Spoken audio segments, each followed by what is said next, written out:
Has anybody ever gotten you down or made you feel that the things that you do creatively or just in your day-to-day life, how you act and your charisma, isn't good enough or isn't worthy enough? And if so, maybe this podcast is for you. I'm Megan, and welcome to the Tough Luck Podcast. And so we'll begin by having us ask ourselves, is this situation one of the following? Option number 1, letting others have power over you or over your life. Or option number 2, recognizing patterns of behavior from the past experiences. So you have a choice between one of those two options. Sometimes we have the ability to be our own worst enemy, and in that scenario, it's very easy for others just to take over and to take over the power that also resides in you. So, for example, I remember there being times in my life where I would pick a path for myself, and then somebody else would come in and interject and say, actually, have you considered doing this path? And it's like, I knew that the path was right for me. I knew that this path was generally what I wanted to do.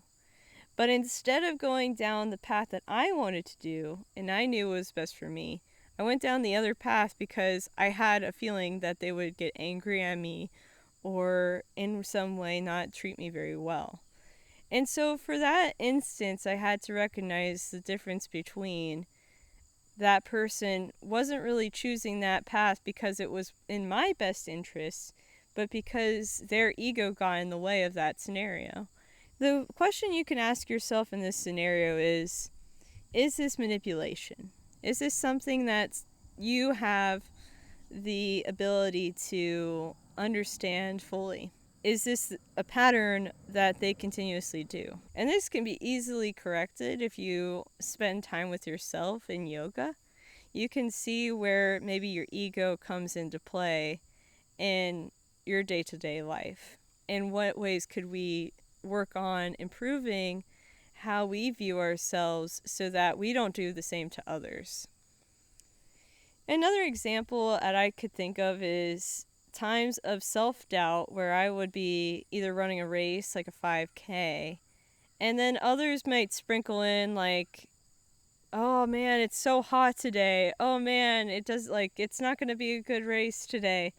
And that would bring doubt into me, which inevitably led me not to have the best race. But I remember when I decided I wanted to tune out those areas of my life, that I ended up having a much better race.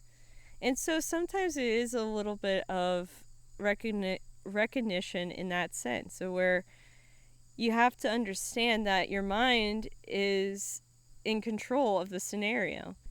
And so a quote that my sister told me was, let it roll off of you like water off a duck's back.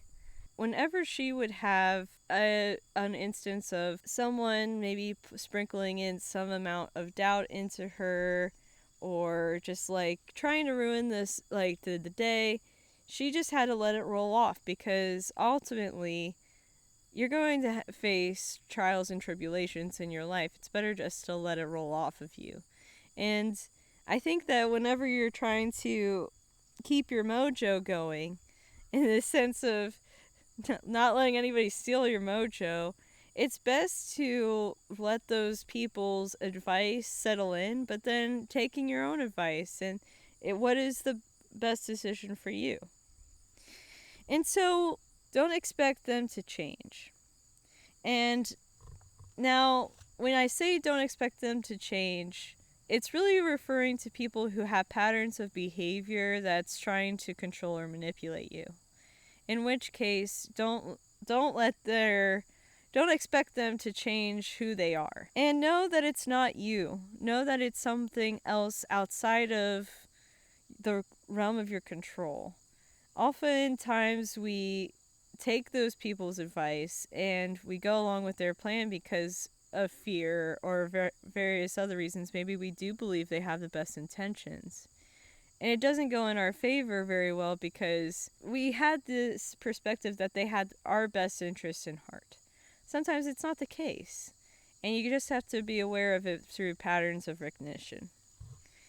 And predict that poor behavior mainly as a defense mechanism.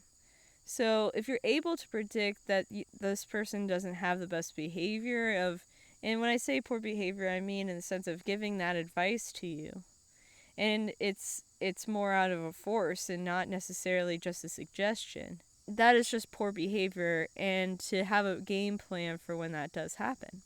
And if we let our minds be somewhat guiding us into what we believe to be the right path, then we won't have to worry about what other people think. And in fact, there are times where people have the best intentions for us and are just giving their suggestions.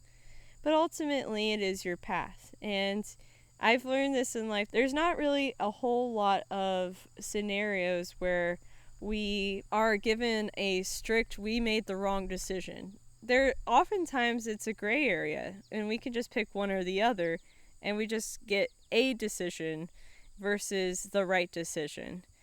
So letting go of that language can really help us in relaxing when we decide what is best for us. And so I'll end with this here. If you see the signs of trials and tribulations, then recognize that you need to take over from there.